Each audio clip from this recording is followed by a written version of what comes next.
Estamos iniciando a gravação de mais uma parte da introdução às estruturas de concreto protendido.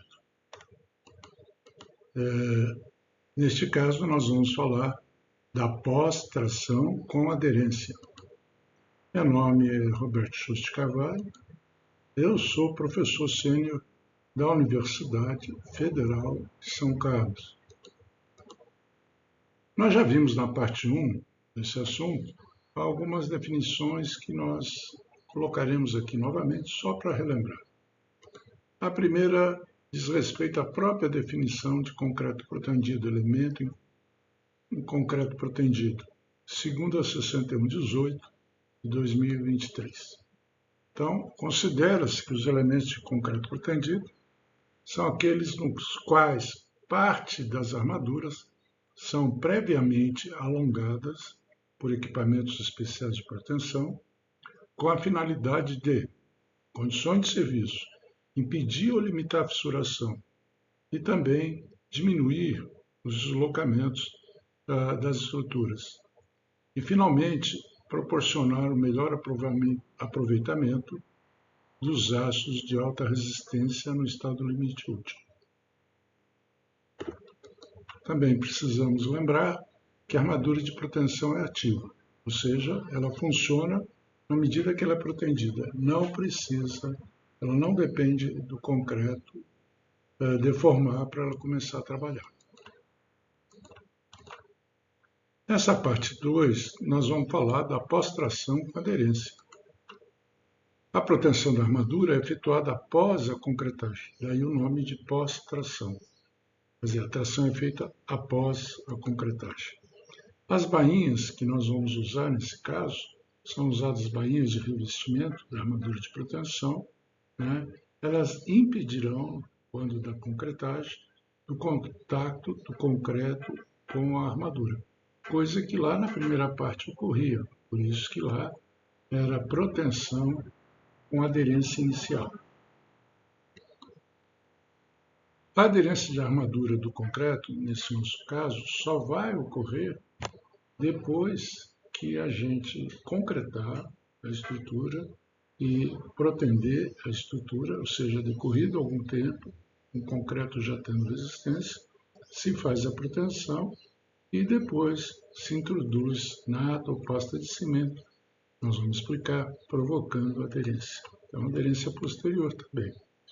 Bom, nós vamos fazer como fizemos lá na primeira parte, nós vamos pegar um elemento e explicar como a gente coloca a proteção nesse elemento. É claro que nesse caso, se tratando de pós-tração e aderência posterior. Escolheu-se então uma viga de ponte, que é a primeira, vamos dizer assim, uma das primeiras coisas que a gente pode fazer com o protendido com pós-tração. Normalmente a gente trabalha com unidades de proteção de grande potência. Então as vigas construídas com aderência posterior seguem normalmente a ordem que nós vamos colocar aqui de forma resumo, né? Nós temos um outro item que nós vamos colocar no finzinho depois, mas depois nós vamos detalhar cada um deles. Então esse é um resumo que a gente tinha, né? Nós temos a etapa 1, que é a montagem da armadura, tanto passiva como ativa. A etapa 2, que é a concretagem. A etapa 3, que é a proteção propriamente dita e ancoragem da armadura. A etapa 4 é a introdução da nata ou pasta de cimento. A etapa 5 é fazer todos os acabamentos nas extremidades do cabo para que a gente tenha a viga pronta para funcionar. E aqui tem algum detalhe que nós vamos depois explicar. E teria uma etapa 6, que é a retirada do escoramento, né?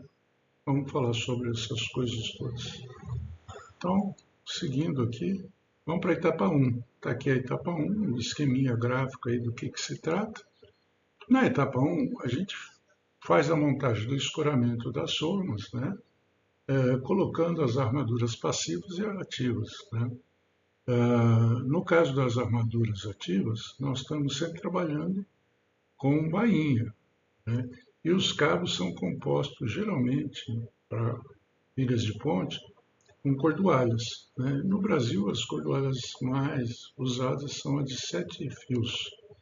Então, aqui no detalhe, a gente dá o detalhe da extremidade aqui, na extremidade do cabo, e nós vamos ver aqui ó, um trecho que nós temos, em primeiro lugar, um nicho. É comum, é razoável se fazer esse nicho, para que o macaco consiga ser colocado aqui, o macaco que vai efetuar a proteção, e fique perpendicular à face que ele vai comprimir, a face da viga que ele vai comprimir.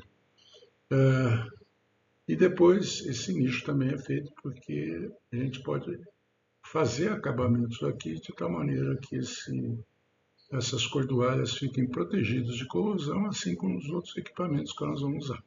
Mas olha lá, está dizendo que além do nicho, né, e no desenho está mostrando isso, o nicho propriamente dito, que é essa reentrância, depois nós temos uma placa repartidora, depois nós temos uma trombeta. A trombeta nada mais é do que uma bainha em que ela vai aumentando de diâmetro, vamos dizer assim, de tamanho, para que as cordoalhas que aqui estão relativamente espaçadas, quando ficarem dentro da bainha, quando elas ficam dentro da bainha, elas estão menos espaçadas. Então, quando chega aqui próximo à placa repartidora, é necessário que elas se distanciem, porque depois elas vão se apoiar no bloco de ancoragem. Se a distância for pequena, o elemento não suporta o esforço, certo?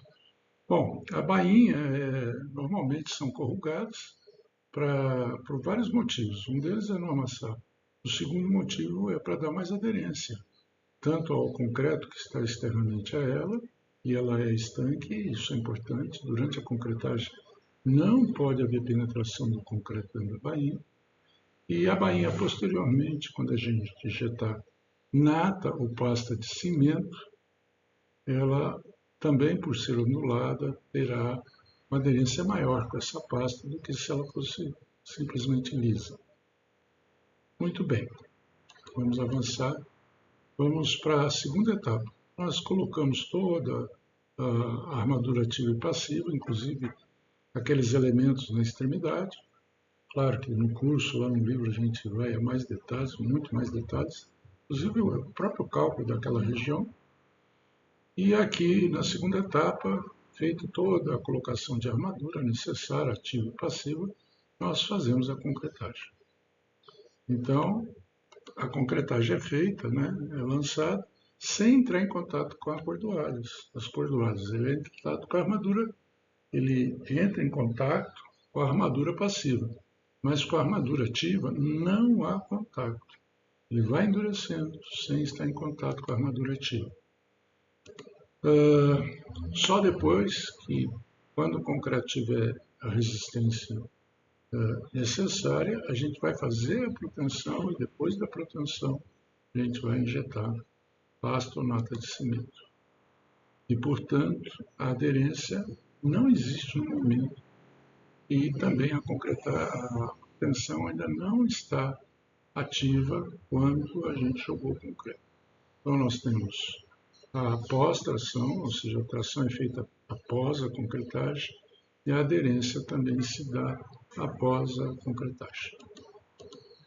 Bom, a etapa 3 é a etapa, vamos dizer assim, que tem que se tomar mais cuidado, né? Na etapa 3, nós vamos efetuar a proteção da armadura de proteção e, ao mesmo tempo, obtido sucesso nessa proteção, nós vamos ancorar essa armadura de tal maneira que o macaco possa sair de carga. Bom, então a proteção é feita normalmente com macacos hidráulicos, que se apoiam nas extremidades da viga, naqueles nichos que nós já falamos, né? E que, comprimindo, você injeta óleo sob pressão aqui no macaco, ele vai aumentar de tamanho, o êmbolo dele aumenta de tamanho, os cabos estão presos aqui na extremidade, né? E aí os cabos vão ser esticados enquanto o macaco comprime a viga. E aqui o detalhe novamente, né? Só que agora já mostrando mais o macaco aqui se apoiando. Ele vai se apoiar no concreto e que por trás desse concreto está a placa repartidora.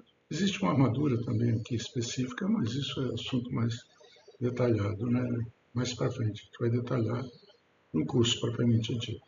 E o macaco, então, se apoiará no concreto, e ao mesmo tempo, aí depende do modelo do macaco, nesse caso aqui o macaco, ele tem uma parte de dentro aqui que os cabos podem passar, e eles são presos aqui na extremidade, e ao mesmo tempo nós temos mais uma peça que é colocada aqui, que é o bloco de ancoragem. Tá certo? Então, o bloco de ancoragem vai ter no mínimo um furo para cada cordoalho. Bom, para a gente entender melhor, por que existe esse bloco de ancoragem? Esse bloco de ancoragem, na hora que o macaco está em carga, começa a entrar em carga, ele vai deformando a armadura, vai deformando até que chega num ponto que a armadura chega na tensão que eu quero. Então, aqui, nesse ponto, quando foi fazer a montagem, já se deixou algumas cunhas, né, ou cone macho, colocados aqui, mas de forma folgada. Quando o macaco chega a essa extremidade, né, chega no alongamento que nós queremos, ele tem um dispositivo que ele enfia essa cunha para dentro do buraco, que também é troncocônico, a cunha também é troncocônica, e o fio, a cordoalha, melhor dizendo, a cordoalha passa aqui dentro. Né? Então, olhem esse desenho aqui. Nós temos, em primeiro lugar, o bloco de ancoragem com furos troncocônicos. Depois nós temos o cone macho, ou cunha, um orifício ali, tripartite em geral, pode ser montado por fora. Se você não montou, esqueceu de montar, se tiver o espaço aqui, você monta ele posteriormente, quando ainda em carga. Não é o aconselhável. Você monta o cone e aí o macaco em carga, sem tirar a carga dos cabos, ele empurra esse cone para cá com a cordoalha passando no meio do cone. A tendência do cone é se fechar, né, da cunha, o cone macho se fechar, entrando na saliência ou furo, né, ou o cone fêmea, aí, né, e a tendência é ele se fechar prendendo a armadura. Nesse instante que eu empurrar com a força que é designada lá pelo equipamento, eu vou ter a armadura presa à nossa placa de ancoragem, que por sua vez vai transmitir o esforço para o bloco, para a placa repartidora, desculpa, e a placa repartidora para o concreto. Então, antes de fazer a introdução da nata de cimento, nós temos primeiro o macaco empurrando o concreto, fazendo a compressão e tracionando a cordoalha. Depois ele ancorando essas cordoalhas no bloco. Aí ele sai de carga. Aí nós temos o quê? A tensão na armadura passando para o bloco, do bloco passando para o concreto e placa repartidora, e daí indo para o concreto. Muito bem. Então é importante dizer, né, que a tração da armadura só se dá após a concretagem, chamando a atenção que é por isso é que se chama pós-tração. A concretagem já tinha sido feita. Nós esperamos até que o concreto também chegasse à resistência adequada. Vamos para a quarta etapa, que é a injeção da nata de cimento. Estando tudo certo, naquele bloco, naquele mesmo bloco, tá, de ancoragem, deixa pelo menos um furo vazio e de um dos lados da viga a gente injeta através de uma bomba pasta ou natas de cimento sob pressão, de maneira que os espaços vazios são preenchidos. Via de regra, do outro lado, nós temos também um buraco vazio para que todo o espaço interno em que não haja armadura seja preenchido pela pasta. Então, como nós dissemos, né, a bainha ela tem espaço em vazio. Então, você injetando a nata, quando ela endurecer, você vai estabelecer a aderência entre a cordoalha e a nata, depois da nata com a bainha e finalmente com o concreto. E aí toda a aderência estará estabelecida. Né? Então, essa nata que a gente colocou, além de proporcionar a aderência, ela tem outra motivação também. Ela serve para proteger a armadura de proteção. É mais uma camada para barrar as possibilidades de corrosão na armadura. Se não fosse efetuada essa injeção, nós teríamos o concreto prendido sem aderência. Ele vai funcionar de forma diferente também. É o caso da parte 3 da nossa introdução. Bom, então, aqui também preciso dizer, né? Ele não entrou aqui, mas na hora que a nata endureceu, nós temos aderência total, ok? Vamos para a quinta etapa, acabamento. Nós já fizemos a proteção, furamos os cabos, injetamos na nata, e agora, finalmente, né, logo após a injeção da nata, se tudo deu certo, é necessário que a gente corte o excesso de cabo, que nós vimos que o macaco tem uma dimensão que exige que as cordoalhas sejam mais extensas, né, tenham um comprimento maior que o das vigas. Além delas serem curvas, nós temos que avaliar também as curvas, embora não sejam grandes, sejam em geral pequenas, só para pontes muito longas, que hoje não se faz mais. Há diferença entre a curvatura dos cabos e o comprimento de projeção linear, mas enfim, fica alguma coisa para fora para você poder conseguir fazer que os cabos fiquem acoplados ao macaco. Então, essas extremidades são cortadas, né? Normalmente precisa se rebater a ponta delas, se não precisar, tudo bem. E esses nichos que nós já fizemos lá no começo, justamente são para isso, porque uma vez que eu cortei aquelas extremidades, eu posso agora refazer esse nicho, preencher esses nichos com pasta, com argamassa de cimento, para proteger. Então, essa aderência, né, como eu disse no slide anterior e agora apareceu aqui, a aderência só ocorreu na hora que a pasta chegou a secar, a endurecer. Então, a aderência realmente total, vamos dizer assim, só ocorrerá quando a pasta endurecer, tá certo? E, portanto, a aderência também é posterior à concretagem. Diferentemente, no primeiro capítulo, em que a aderência ia acontecendo conjuntamente à concretagem, porque os cabos não tinham bainha. Os cabos, as cordoalhas, os fios eram luz. Finalmente, nós vamos para a sexta etapa, que podíamos até pular, né? Por quê? Porque após a proteção, provavelmente a estrutura, se for vigas, né, principalmente vigas, não vai mais estar se apoiando no escoramento, porque justamente esses cabos curvos, que são a grande vantagem de usar esse tipo de proteção, eles fazem o esforço no sentido contrário do carregamento de peso próprio, né? Mas é possível que em algumas situações, na extremidade, praticamente não tendo necessidade dos cabos, eu não tenha um momento fletor que elimine o momento fletor de carga permanente.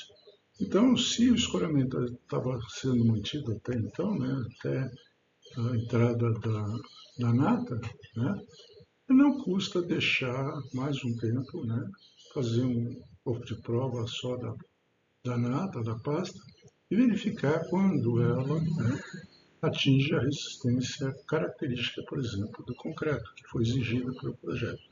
Nesse momento, aí é possível tirar todo o escoramento, porque a aderência estará efetuada. E aí é importante dizer que essa é uma vantagem desse sistema, que se as ancoragens falharem, eventualmente falharem, há a possibilidade do cabo continuar trabalhando, porque existe aderência do cabo com a pasta que foi endurecida, com a bainha em concreto. Não foi projetado para isso, mas está lá, é uma reserva. Não precisa, a ancoragem só participou quando nós não tínhamos injetado a nata. Bom, então essa é a forma prudente de se tirar o escoramento. Vamos fazer algumas fotografias, alguns desenhos a mais, para ilustrar um pouco, né? Por exemplo, a primeira característica desse tipo de proteção é os cabos curvos. Aí estão 3 fotografias de vigas agora pré-moldadas, feitas fora da posição, que é bastante usada hoje. Os viadutos praticamente urbanos e rodoviários são geralmente assim, isostáticos, né? Olha lá, os cabos são curvos, nós temos uma forma montada, a armadura passiva e os cabos, claro, aí que vocês estão vendo, são cabos que são justamente curvos e tem alguns aqui saindo por cima da viga. Às vezes isso é necessário quando a viga é muito baixa e quando não cabe todos os cabos nas extremidades da viga. Os cabos, quando chegam na extremidade da viga, eles costumam se posicionar próximo ao centro de gravidade. Aqui um desenho melhor, mostrando os cabos saindo por cima e aqueles que continuam pela extremidade. No caso, aí nós estamos com 5 cabos por viga.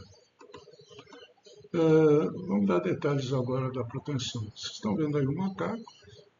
Parece que, se for uma viga, ela está com muitos elementos, todos, pode ser uma laje, comportamento de viga, né? Mas olha só como o macaco já tem um diâmetro bastante grande, né? E olha o que é preciso. É preciso aqui na extremidade externa dele, como se fosse um bloco também. Aqui nós temos como se fosse um bloco de ancoragem. Lá dentro também tem, não dá para ver aqui, né? O macaco está impedindo a gente ver. Mas esse bloco é justamente para passar as cordoalhas aqui, bater a cunha ou o cone macho, de tal maneira que ele fique preso. Quando o macaco aumentar o êmbolo dele, ele vem para trás apoiando-se no concreto, comprimindo o concreto, distendendo a armadura que estará presa aqui nesse ponto. As cunhas, aqui está detalhado as cunhas, né? Essas cunhas foram usadas também lá, só que aqui elas costumam ser mais resistentes e tem 3 tracinhos aqui porque elas são tripartidas. Isso é para poder montar depois da cordoalha já está em posição. E aqui vocês estão vendo um bloco de ancoragem para 7 cordoalhas, né? Às vezes esse furo do meio aqui não tem, opcionalmente pode ser deixado para a introdução do tubo que vai conduzir a argamassa sob pressão. Daí o bloco de proteção também. Aqui um detalhe de manual, né? Mostrando o macaco como funciona na proteção. Na verdade, nós começamos aqui com a viga, o nicho característico, a placa de proteção aqui atrás da bainha. Não dá para ver aqui a trombeta, mas normalmente existe, né? Aqui essa armadura helicoidal, a armadura para evitar fendilhamento, né? E depois você tem aqui todas as cordoalhas saindo, passando pelo bloco de ancoragem. Tá? As cunhas de cavação estão aqui já, mas ainda elas não estão introduzidas no bloco. Ou seja, a cordoalha pode se movimentar. O macaco vem, se acopla, ele transforma o esforço para fora do bloco de ancoragem, geralmente para a placa. Ele, introduzido a supressão no êmbolo do macaco, ele tenta ir para a direita. E aqui vocês já estão vendo outra, que chama de cabeçote, mas seria outro bloco de ancoragem. O cabeçote de tração, que é similar ao bloco de ancoragem.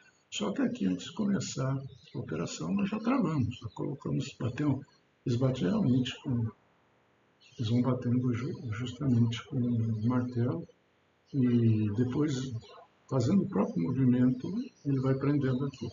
Às vezes é feito um movimento, mexe o macaco com um pouco de pressão e tira novamente. É só para fazer com que isso aqui não escape, tá certo? Bom, aí se protende o cabo. Você protende o cabo, tá?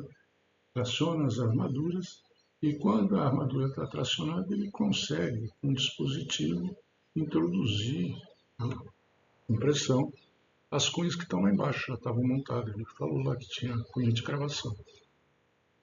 As cunhas de cravação são introduzidas. A partir desse momento, o cabo está preso, você pode soltar o macaco, né? E veja como é que funciona nesse caso, nós já falamos. O macaco passou para a cordoalha, né? A cordoalha ficou presa no bloco, do bloco passa para a placa de partitura, que passa para o concreto e tudo bem. É assim que funciona. Ainda não temos aderência. Depois disso é que é feita a aderência. Aí, esse sistema de ancoragem, eventualmente, pode não precisa mais funcionar.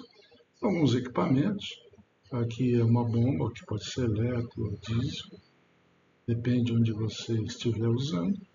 Aqui vocês estão vendo um macaco com aquela parte aqui de trás, em que ele está puxando. Tem 1, 2, 3, 4, 5, 6 e justamente um lado. Deve ter 6, não, tem só 3 aqui aparecendo na fotografia, pode ser até mais uma, não estejamos enxergando. Mas vocês estão vendo que deixaram um furo aqui para depois injetar a pasta. E aqui eles fizeram um dispositivo, criaram um anel que se prende aqui com essa porca, a cordoalha, e depois ele tem lá, ele prendeu a fita métrica metálica, ele prendeu na face da liga. Na medida que isso aqui vai avançando, ele vai lendo os valores do deslocamento cordoalho. Bom, aqui é um conjunto tirado do catálogo também da bomba, parece uma bomba a diesel, e o macaco aqui no primeiro plano. E aqui as mangueiras que levam a supressão. Propositalmente, esse marcador de pressão é bem grande para você ver de longe, né? Não precisa ficar perto. Aqui só fica um funcionário, vocês vejam que eles não alinham, para que se houver algum problema, evite de quem está trabalhando tenha, sofra algum ferimento. E o fato disso aqui ser grande também ajuda, você pode ficar numa posição mais longe do sistema. A força 12 cabos de meia dá em torno de 150 toneladas por volta disso. É bastante grande, né? Se houver um rasgamento de mangueira aqui, o acidente é grande. Aqui nós estamos vendo o movimento de pasta. Ele já tinha feito o acabamento, mas deixaram uma mangueirinha aqui para injetar depois. Não sei qual é a vantagem disso, mas talvez para ganhar etapas eles fizeram isso. Podia ter feito nicho ainda. Lá nós desenhamos com nicho. Como é que faz essa injeção? Tem um misturador, que é bastante simples, né? Bastante bagunçado até. Com esse misturador tem uma bomba que pega essa mistura e leva para cá, né? Tá aqui a bomba, melhor. Ela pega essa pasta ou nata de cimento, traz aqui e injeta sua pressão na bainha. Bom, já no final lá, quando a gente já injetou, nesse caso aqui da fotografia, eles fizeram isso antes. Essas inversões podem ocorrer, obviamente, depende do sistema, depende de como está se fazendo a obra. Mas, em geral, quando eu fiz já a injeção de nata, eu tenho certeza que está tudo bem, eu vou e corto, como eu falei, o excesso da cordoalha. O quanto a cordoalha ficou para fora, não está trabalhando mais.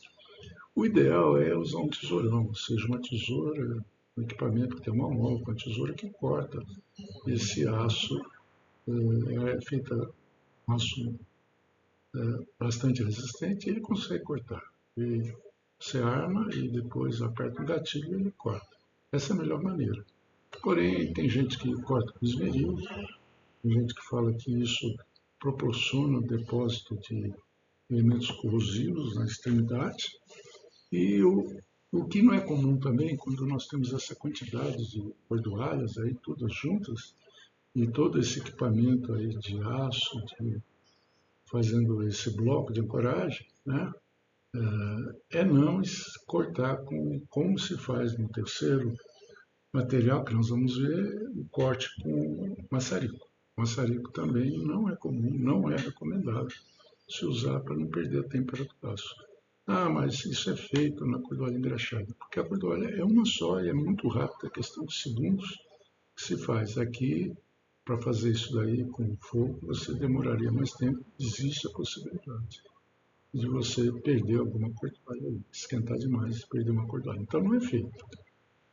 E aqui está para mostrar como que ficou bem cortado aqui, e eventualmente ainda, dependendo dessa profundidade, a gente pode rebater essas pontas, né? Mas já aqui, pelo que está aparecendo, já é suficiente para você injetar nata sob pressão. Nata sob pressão, não, desculpe, uma argamassa de cimento. Bom, para exemplo agora, nós vamos mostrar uma obra que participei, Está aqui o Orlando Mantes e o meu nome aqui. Essa obra foi projetada em 12 de março, foi entregue, na verdade, em 1980, o projeto. É a passagem superior férrea, a travessia de SP-330, que é em Anguera, uma FEPASA, né? Trata-se de uma obra ferroviária. Em cada viga, nós tínhamos 8 cordoalhos de meia de CP-190. E como que é a ponte? Ela tem 5 vãos isostáticos, 1, 2, 3, 4, quinto aqui não está aparecendo, vamos ver se um desenho de baixo aparece. 1, 2, 3, 4, 5. Aqui está vendo 5. Mas tem 2 encontros, ainda não dá para ver. Aqui dá para ver um encontro, está escondido aqui. São tipo caixões com bastante peso para resistir à frenagem do trem. Né? Resistir toda a frenagem e não passar para os outros elementos. Então, aqui nós temos uma vista aérea. Em agosto de 2015, nós tínhamos as fotografias, você vê que não tem quase movimento. Já estava feita uma pista aqui, porque demoraram para fazer essa pista complementar. E aqui, nesse ano, por volta desse ano, ainda passava trem. Não sei se ainda está passando. Aqui não foi colocada a junta, está até hoje passando água aqui. Meu medo é que isso um dia vai provocar um problema, né? Não fazem manutenção, nem sei mais se esse canal está funcionando. E agora, para terminar, só para mostrar para vocês, em 2024, esta a vista que a gente tem, aqui do interior para a capital. A hora que passou, isso foi tudo feito com Google, né? Então, na hora que o carrinho estava passando, vi, olhando do interior para a capital, você tinha essa visibilidade, o sol aqui à esquerda, o sol é um grande problema. Quem viaja nessas rotas, né? Ele bate no rosto da gente quase que insistentemente todo o caminho, né? E aqui a mesma data, não sei se é a mesma data, porque aí eu mudei a posição, eu fiz do sentido, parece, né? Mas eu fiz sentido agora capital interior. Deve ter sido outro dia. Olha a quantidade de veículos. Isso é normal. Isso aqui é situação normal. Você anda aqui, apesar de ter as marginais, olha um caminhão grande lá na marginal. Nós fizemos aqui com 5,50. Né? Eu esqueci de falar, mas a exceção celular, mudado em bloco, e os 5 tramos podiam ser feitos simultaneamente, porque a pretensão era feita cabos com ancoragem ativa aqui desse lado e passiva do outro lado, e depois trocava. Tinha, vamos dizer assim, um irmão gêmeo. Não é bem gêmeo porque eles são, obviamente, são antimétricos, não são simétricos. Né? Olha os caminhões passando, eles passam com facilidade. A quantidade de movimento é muito grande nessa estrada. Né? Muito bem. E assim nós terminamos a nossa segunda parte. Né? Obrigado pela audiência.